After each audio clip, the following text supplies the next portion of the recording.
Yes. So, good afternoon, everyone. I am Shrimay Mahapatra, intern at Justice First Society, and I'm going to present on the topic of freedom of speech.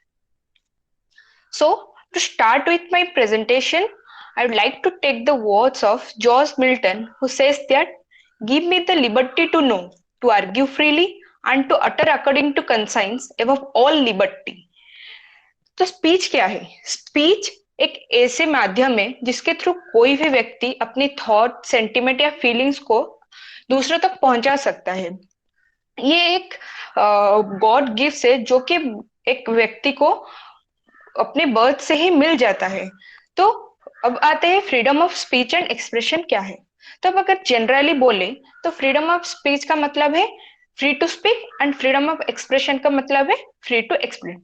So freedom of speech and expression एक ऐसी right है जो कि एक व्यक्ति को allow करता है कि वो अपनी कन्विंशन हो, अपनी ओपिनियन, बिलीफ, आइडियाज जो भी हो उसको फ्रीली बोल के या फिर लिख के या फिर प्रिंट करके या फिर पिक्चर के थ्रू लोगों तक पहुंचा सकता है। तो लोगों के इस प्राकृतिक अधिकार की रक्षा करने के लिए हमारे संविधान के निर्माताओं ने आर्टिकल 19(1)(a) के under right to freedom of expression के वर्णना किए हैं। और इस freedom of right, this freedom of speech and expression has also some restriction which are provided under article 19(2).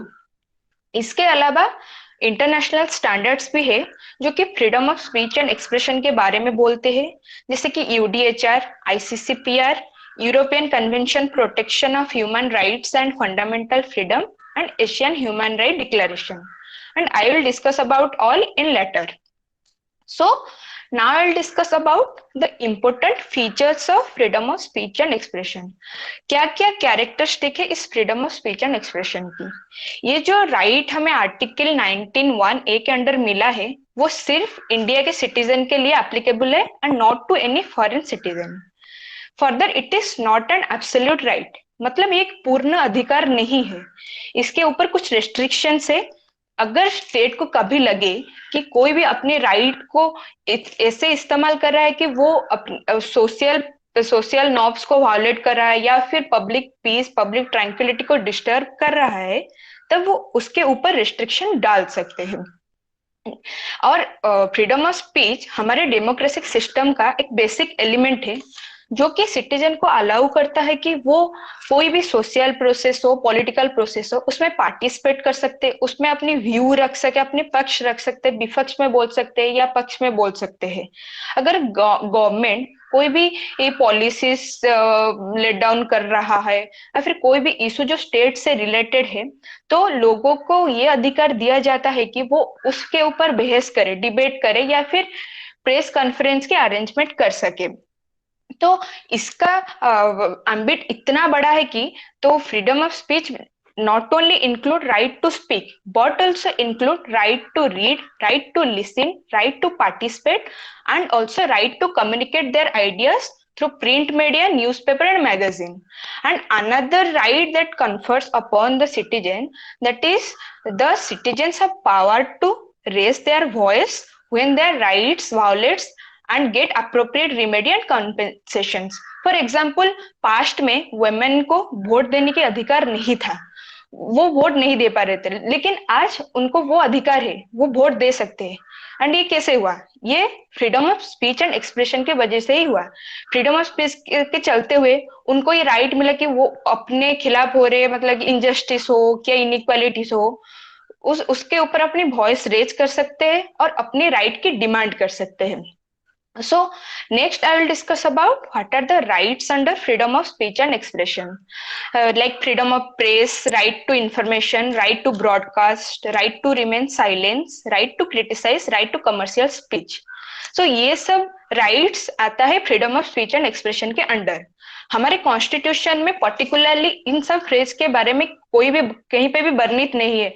जैसे कि right freedom of speech, freedom of press अगर हम देखेंगे तो कॉन्स्टिट्यूशन में कहीं भी इसके वर्णना नहीं है, लेकिन जो जुडिशियल इंटरप्रिटेशन के थ्रू, सुप्रीम कोर्ट के जजमेंट के थ्रू ये क्लियर हो गया है कि ये सारे right to freedom and freedom of speech and expression के अंडर आता है। तो I will discuss about it all one by one. So first, let's discuss about what is freedom of press. तो प्रेस क्या है? प्रेस एक ऐसी माध्यम है जिसके थ्रू कोई भी व्यक्ति अपने आसपास हो रहे किसी भी प्रकार राजनीतिक हो, सामाजिक हो या फिर अर्थनीतिक स्थिति के बारे में सूचना पा सकता है। जैसे कि अभी कोविड के चलते हुए जो भी गाइडलाइंस गवर्नमेंट जारी कर रहे हैं वो हम प्रेस के थ्रू, न्यूज़पेपर हो या मैगजीन्स हो या मीडिया हाउस हो, उसके थ्रू हमें जानकारी मिल जाता है। तो प्रेस के भी कुछ कैरेक्टरिस्टिक्स होते हैं, जैसे कि right to press also includes right to publish and to circulate. इसके अंडर आप पब्लिश भी कर सकते हैं और उसको लोगों तक पहुंचाने के लिए सर्कुलेट भी कर सकते हैं। And it discovers the truth, जो हो रहा है इस समाज में वो उसको डिस्कवर करता है। इसीलिए state should be free from government influences in order to impart information without any fear and restraint. But इस फ्रीडम ऑफ प्रेस की भी कुछ सीमाएं हैं, जैसे कि you should not publish any defamatory sentence against the state. Secondly, ये अगर कुछ भी ऐसे वो प्रकाश कर रहा है या फिर प्रिंट कर रहा है या बोल रहा है जो कि किसी के रेपुटेशन को हैम्पर कर रहा है, तो वो ऐसा नहीं कर सकता। अगर वो ऐसा करे तो स्टेट के राइट है कि वो फ्रीडम ऑफ प्रेस के ऊपर रेस्ट्रिक्शंस डाल सके। And thirdly, it should not communicate false information that to result in public disturbance. अगर कोई गलत इंफॉर्मेशन दे जिसके द्वारा लोगों के बीच मारपीट हो, डिस्टर्बेंस हो, पब्लिक पीस और ट्रैंक्विलिटी के हैम्पर हो, तो वो ये सब नहीं कर सकता है। तो एक इम्पोर्टेंट जजमेंट दिया गया है Indian express newspaper versus union of India and others. इस केस में सुप्रीम कोर्ट ने ये हेल्ड किया कि प्रेस डेमोक्रेटिक सिस्टम की एक इम्पोर्टेंट पार्ट है, they should be protected from unfair means. अगर गवर्नमेंट उसके ऊपर इन्फ्लुएंस डालेगे तो वो सही से जानकारी हम तक नहीं पहुंचा पाएंगे। अगर वो पॉलिटिशियंस हो या गवर्नमेंट ऑफिसर, स्टेट हो या सेंटर, कोई भी हो, अगर उन्होंने उनके ऊपर दबाव डाल दिया कि तुम ये नहीं पब्लिश कर सकते, वो नहीं पब्लिश करते, तो जो रियलिटी है वो हमारे पास नहीं आ सकता है। तो गवर्नमेंट ने, हमारे लेजिस्लेशन ने ये लॉ बनाया कि अगर कोई भी, मतलब कि अगर फ्रीडम ऑफ प्रेस के रास्ते में कोई भी बाधा दे रहा है, कोई भी लॉ ऐसा है कि कोई भी लेजिस्लेशन ऐसा है जो कि फ्रीडम ऑफ प्रेस के रास्ते में बाधा दे रहे हैं, तो उसको वो इनवैलिडेट कर सकते हैं। Next come to right to information. Right to information, also known as right to know. In freedom of speech and expression, that is only not right to speak is not the only right. Under this, the peoples have also the right to receive, right to understand and right to communicate. Right of information एक ऐसा act है, right to information act 2005, जो कि enacted हुआ है लोगों को information देने के लिए। जैसे कि अगर कोई लोग चाहेंगे कि कोई गवर्नमेंट ऑफिशियल के बारे में कोई भी इंफॉर्मेशन हो जानने के लिए, तो वो आरटीआई डाल के जान सकते हैं। लेटेस्ट एग्जांपल लेते हैं, इलेक्शन होता है तो हमारे डेमोक्रेटिक सिस्टम में हम अपनी रिप्रेजेंटेटिव को इलेक्शन के थ्रू सिलेक्ट करते हैं। तो हमारा ये अधिकार होता है कि जो भी कैंडिडेट इलेक्शन के लिए खड़े हो रहे हैं उनके बारे में हम जान सके, जैसे कि उनके खिलाफ कोई क्रिमिनल प्रोसीडिंग चल रहा है या नहीं, उनका एजुकेशन क्वालिफिकेशन क्या है, उनका एक्सपीरियंस क्या है, वो सब हम आरटीआई डाल के जान सकते हैं। Next, right to criticize. Fair criticism or judgment is permissible in law, but a person cannot exceed the right of freedom of speech and expression guaranteed under the Constitution to scandalize the court. अगर हमारी मतलब court कोई भी judgement कर रहा है जो कि हमें पसंद नहीं है, जो कि हमारे मतलब कि हम उसके उसके जो भी हम सोच रहे हैं अगर वो जो जजमेंट है ठीक नहीं है, तो हम उसको क्रिटिसाइज कर सकते हैं, लेकिन हम कोर्ट को इसके तो स्कैंडलाइज नहीं कर सकते हैं। तो next come to right to broadcast. तो ब्रॉडकास्ट क्या है? Broadcast is the spreading of audio and visualizing content to their viewers through electronic and telecommunication medium like television and radio. Broadcasting and freedom of speech, they both are interrelated with each other. जैसे कि freedom of speech and expression बोलता है कि तो आप अपनी views को लोगों तक पहुंचा सकते हैं, इलेक्ट्रॉनिक मीडिया हो, प्रिंट मीडिया हो, वही सेम बात बोलता है ब्रॉडकास्टिंग। ब्रॉडकास्टिंग लोगों को बहुत तरह से हेल्प करता है।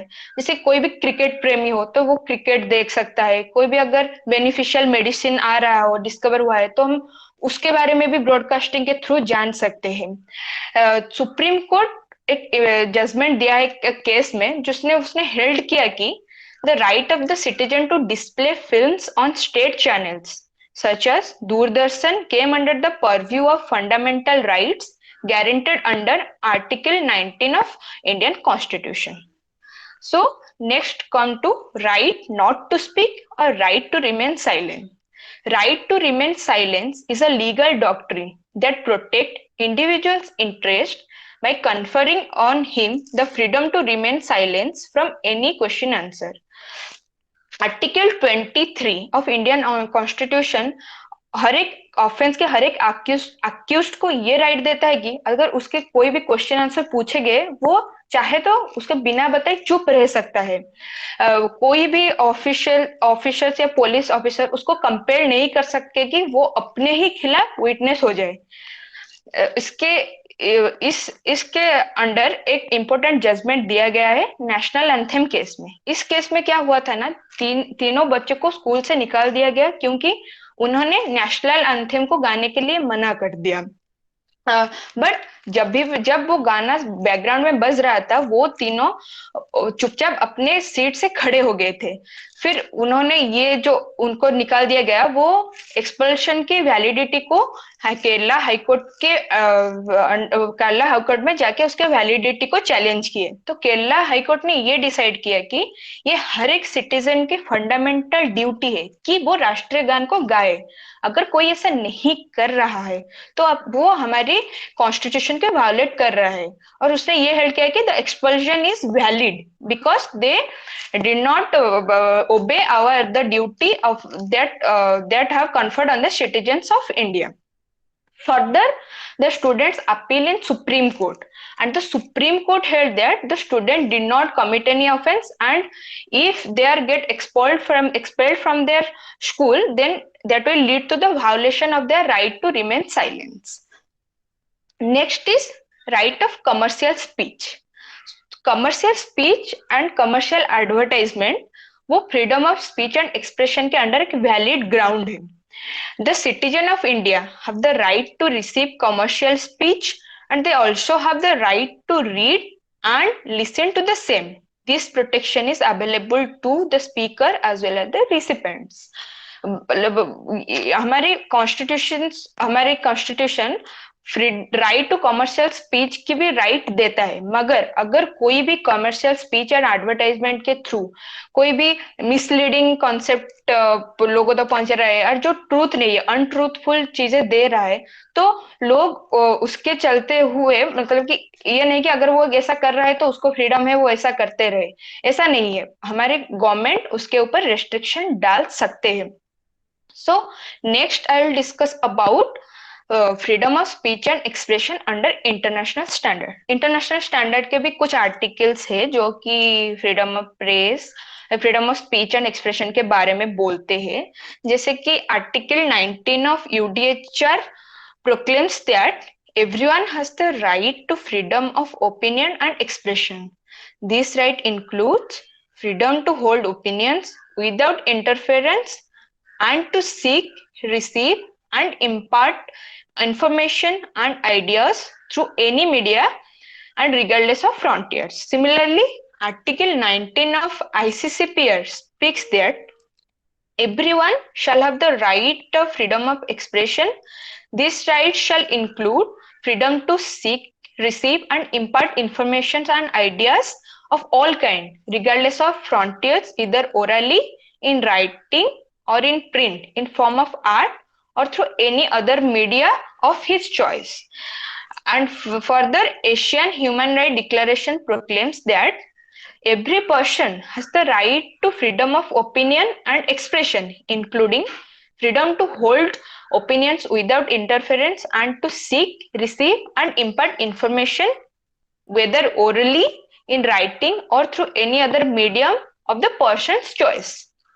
According to Article 10 of European Convention for the protection of human right and fundamental freedom, everyone has the right to freedom of expression. This right shall include freedom to hold opinions and to receive and impart informations and ideas without interference by public authorities and regardless of frontiers.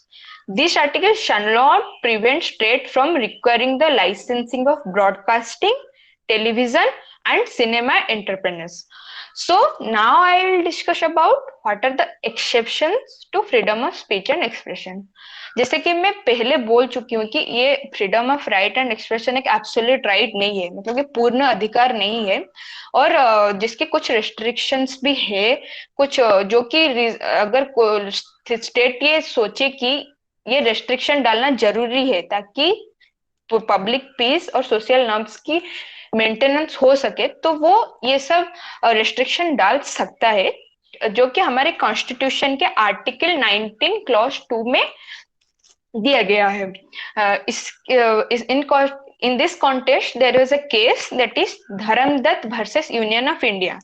इस case में court ने ये held किया कि legislation की power है कि वो फंडामेंटल राइट के ऊपर रेस्ट्रिक्शन लगा सकते. कोई भी लेजिस्लेशन का ये पावर नहीं कि वो उसको छीन सके, वो बस रीजनेबल रेस्ट्रिक्शन डाल सकते हैं freedom of speech and expression के ऊपर, पर उससे छीनकर नहीं ले सकते हैं. So these all are the grounds of restriction under Article 19 Clause 2. Sovereignty and integrity in India, friendly relation with foreign state, decency and morality, contempt of court, incitement to an offense, public order, security of the state, and another is sedition. And I will discuss about it one by one. First come to sovereignty and integrity of India. Constitution 16th Amendment Act 1963 added sovereignty and integrity of India as a ground of restriction under Article 19(2). हमारा preamble ये बोलता है कि India एक sovereign, social, secular, democratic and Republic nation है. Sovereign मतलब कि हमारे स्टेट की ये पावर है कि वो खुद अपने लॉज एंड प्रोविजन को बनाए एंड उसको एनएक्ट करे. अगर कोई भी व्यक्ति मतलब कि स्टेट की फंक्शनिंग में बाधा डालने की कोशिश कर रहा है या बाधा डाल रहा है कुछ ऐसे करके, तो उसके ऊपर रेस्ट्रिक्शन डाला जा सकता है. Second is friendly relation with foreign state. This ground as a restriction added in the Constitution by First Amendment Act 1951. अगर हमारे कंट्री का किसी भी फॉरेन स्टेट के साथ फ्रेंडली रिलेशन है, friendly relation is the needed like that help in trading, trade marketing and war time में भी हेल्प करते हैं, बहुत सारे हेल्प मिलते हैं. अगर कोई भी व्यक्ति हमारे फ्रेंडली स्टेट के खिलाफ कोई भी ऐसे डिफेमेटरी सेंटेंस स्प्रेड कर रहा है या फिर कोई फॉल्स इंफॉर्मेशन दे रहा है, तो हमारे कंट्री, हमारे लॉ में ये अधिकार दिया गया है कि स्टेट उसके ऊपर इम्पोजिशन डाल सकते हैं और उससे अपने उसके राइट टू स्पीच के ऊपर रिस्ट्रिक्शन डाल सकता है. Next is defamation. हमारे आईपीसी के अंडर सेक्शन 499 में डिफेमेशन के बारे में बोला गया है. According to this section, whoever by words either spoken or intended to be read or by sign or by visible representation makes or publishes any imputation concerning any person intending to harm or knowing or having reason to believe that such imputations will harm the reputation of such person is said to defame that person. Defamatory sentence दो type का होता है statements, एक होता है liable और एक होता है slander. Liable defamatory statement means जो कि रिटन फॉर्म में होता है, और स्लैंडर मीन्स जो कि ओरल फॉर्म में होता है. ये भी एक ग्राउंड ऑफ रेस्ट्रिक्शन है आर्टिकल 19(2) के under. Next one is the contempt of court.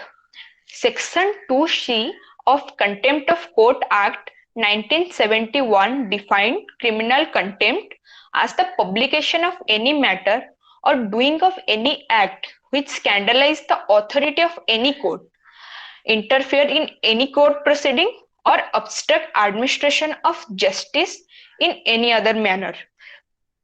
Contempt of court is also a ground of restriction under freedom of speech. There is a recent judgment was given in the case of Prashant Bhushan and another.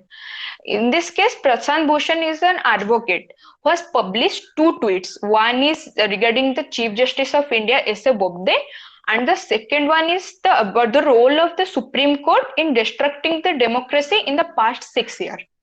Then the petition was filed against him due to this publication in the Twitter. Then the court took suo motu cognizance of this case and held that whatever he did, that is undermining the reputation of the court. मतलब कि ये करने के द्वारा हमारे court को, मतलब supreme court को सबसे हाईएस्ट अथॉरिटी माना जाता है. अगर ऐसे करने से वो उसके रेपुटेशन को हैम्पर हो रहा है, पब्लिक के नजर में जो हमारे हाईएस्ट इंस्टीट्यूशन है उसका डिसरेस्पेक्ट हो रहा है. तो कोर्ट ने ये हेल्ड किया कि Prashant Bhushan is held for criminal contempt of court and ₹1 is and he get punished with ₹1. Next is decency and morality. And so decency and morality both are interchangeable with each other. One speech should be decent enough to protect the public morality. मतलब अगर आप कुछ बोल रहे हैं तो आपको जो सुन रहा है, आपके ऑपोजिट में जो है, उसको सुनने में अच्छा हो, ऐसे बोलना चाहिए. अगर आप ऐसे बोल रहे हैं कि उसके मोरालिटी को, पब्लिक मोरालिटी को, सोशल मोरालिटी को हैम्पर कर रहा है, तो उसको एक डिसेंट स्पीच नहीं बोला जा सकता है. और ये भी एक ग्राउंड ऑफ रेस्ट्रिक्शन है. Section 292 to section 294 of IPC specially talks about the connotation of the expression of obscenity. Obscenity means अश्लीलता. अगर कोई भी व्यक्ति कुछ भी ऑब्सेंस वर्ड की पब्लिश कर रहा है जिसको पढ़ने से किसी के मोरालिटी को हैम्पर कर रहा है, तो कोर्ट की ये अधिकार है, हमारे स्टेट की ये अधिकार है कि वो उस पब्लिकेशन हो या कुछ भी मैगजीन्स के थ्रू या बुक्स के थ्रू पब्लिश कर रहा है, तो वो उस पब्लिकेशन को रोक लग सके. ये राइट स्टेट के पास है. So next I will discuss about incitement to an offense. So incitement to an offense was discussed under sections 505 of Indian Penal Code, and it is a criminal offense. According to this section, any person who incite any class or community of persons to commit any offense against any other class or community shall be punished with imprisonment, which may extend to 6 years, or with fine, or with both. अगर कोई भी लोगों को ऐसे इकट्ठा करके उनको insight कर रहा है कि अपनी स्टेट के खिलाफ वार करो, कुछ वायलेंस करो, मारपीट करो, तो ये एक क्रिमिनल ऑफेंस है जिसके लिए हमारे लेजिस्लेशन ऑफ इम्प्रिजनमेंट 6 ईयर का देता है, फाइन भी उसके ऊपर पड़ता है. And next I will discuss about sedition. So what is sedition? Section 124 of IPC speaks about sedition. Sedition as words either spoken or written or by sign or by visible representation or otherwise brings or attempts to bring into hatred or contempt or excites or attempt to excite disaffection towards the government established by law, and provides for punishment to the offenders with an imprisonment for life, or with fine may be added, or with imprisonment which may extend to 3 years, or which fine may be added, or with fine. So sedition जो कि section 124A के under define किया गया है, वो freedom of speech and expression के खिलाफ है.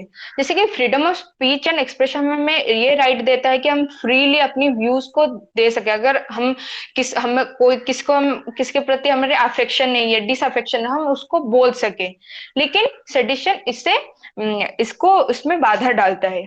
और ये सेक्शन बहुत सारे पॉलिटिशियन, सेंटर, स्टेट के द्वारा मिस यूज होता है. जैसे कि अगर कोई राइटर हो या एक्टिविस्ट हो और कोई अगर कोई विपक्षी हो, अगर कुछ भी वो पॉलिटिकल सिस्टम के बारे में कुछ बोल रहा है जो कि उनका खिलाफ है और वो जो कर रहे हैं, तो वो स्टेट क्या करता है ना, उनके खिलाफ इस सेक्शन की यूज करता है, ये बोल के कि वो डिसअफेक्शन की प्रमोट करते हैं। तो बहुत सारी जगह में लोगों ने इसको क्रिटिसाइज किया कि ये लोगों की राइट को छीन रहा है, और someone also called it as a draconian law. They also want this section to be omitted. Gandhiji, in his defense during 1922 trial, stated that disaffection cannot be manufactured or regulated by law. If one has no affection for a person, one should be free to give the fullest expression to his disaffection, so long as he does not contempt, promote, or incite violence. ये जो statement दिए थे गांधी जी ने उनके उनके defence में, तो ये क्लियरली हमें बोल रहा है कि अगर हमारे ये राइट है कि हम फेयरली क्रिटिसाइज कर सकते हैं। Only criticism is not amount to sedition. An act to be constituted as sedition, there must be an incitement of violence. जब कोई एक्ट किसी भी मतलब कि वायलेंस को इंसाइट करता है, तभी जाकर वो सेडिशन होता है। Only mere advocacy is not amount to sedition, which was given the judgment in the case of Balwant Singh and another versus state of Punjab. Next, I'll discuss about right to constitutional remedy. So where there is a right, there is a remedy.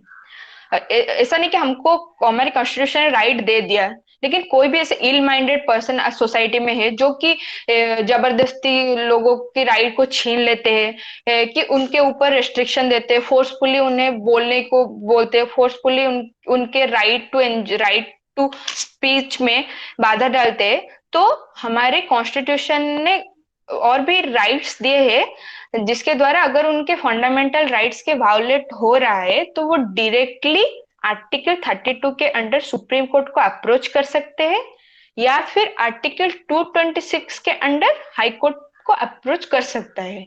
Supreme court shall have power to issue order और direction और writs, including writs in nature of habeas corpus, mandamus, quo warranto, prohibition and statutory.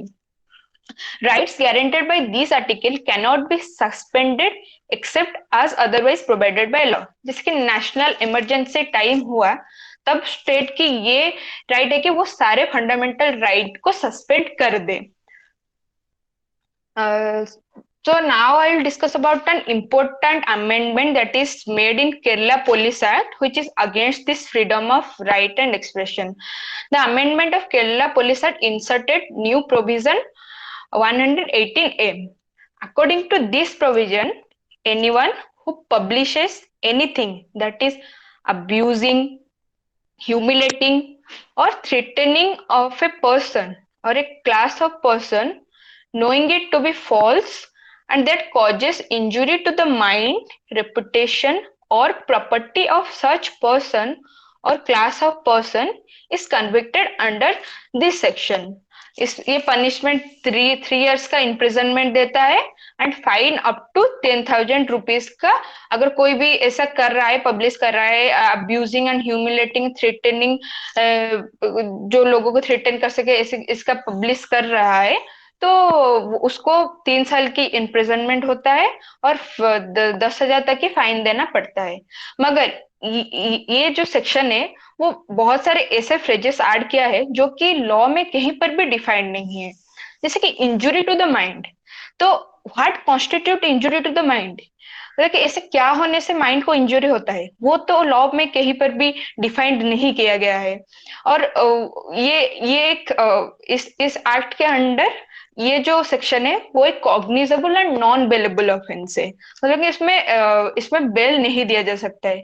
पर जो इसमें जो word phrases है जैसे कि abusing, humiliating, that is similar to defamation which was provided under IPC, and that all are non-cognizable offense. So that is not constitutionally valid because they are using so many phrases that is not defined in law anywhere, and it is unnecessary hamper the life of the common people.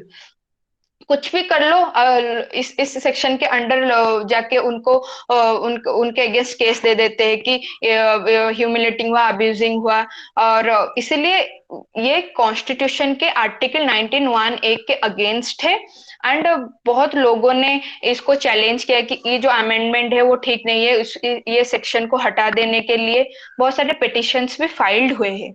So these all are the freedom of speech and expression, their rights, their exceptions, and all the acts that is against them. So to end my presentation, I would like to take the words of Albert Einstein, who says that law alone cannot secure freedom of expression. In order that every man may represent his views without penalty, there must be a spirit of tolerance in the entire population. ये बस state की duty नहीं है कि वो इस right को protect करे, स्टेट के साथ साथ हमारी भी साधारण जनता नागरिक की भी ड्यूटी है कि वो पहले स्टेट नेशनल इंटरेस्ट के लेवल पे सोचे, फिर इंडिविजुअल के लेवल पे सोचेंगे। अगर सब अपनी अपनी ड्यूटी को जाने, अपनी राइट को जाने और उसको ठीक से यूज करें, तो फिर जाके हम एक अच्छी डेमोक्रेटिक कंट्री कहला सकते हैं। इतने राइट होने के बाद भी आज बहुत सारे जगह में इसके ये वायलेट होता रहता है। जैसे कि जर्नलिस्ट, तो जर्नलिस्ट कितने कुछ करके हमको जो ट्रू इंफॉर्मेशन है वो हमारे तक पहुंचाते हैं। लेकिन वो क्या होता है, हम अगर रिपोर्ट देखें तो वो बहुत बहुत जर्नलिस्ट को मार दिया गया है, किडनैप हो गए हैं, क्योंकि वो ट्रूथ जो है, अगर जो भी करप्शन चल रहा है, जो भी हो रहा है, जो पॉलिटिकल पार्टीज गवर्नमेंट जो भी कुछ कर रहे हैं वो हमारे सामने ला रहे हैं, और उसको छुपाने के लिए वो उनको मार दे रहे हैं। मतलब कि इतने राइट मिलने के बाद भी हमको आज हम डर के जी रहे हैं। तो हमारे कॉन्स्टिट्यूशन, हमारे लॉ, हमारे लेजिस्लेशन और भी ज्यादा ह्यूमन राइट ऐड करे, जो कि हमको सेफ्टी दे, जर्नलिस्ट को सेफ्टी दे, सो दैट कि we can have a we can have a real democratic country. Thank you.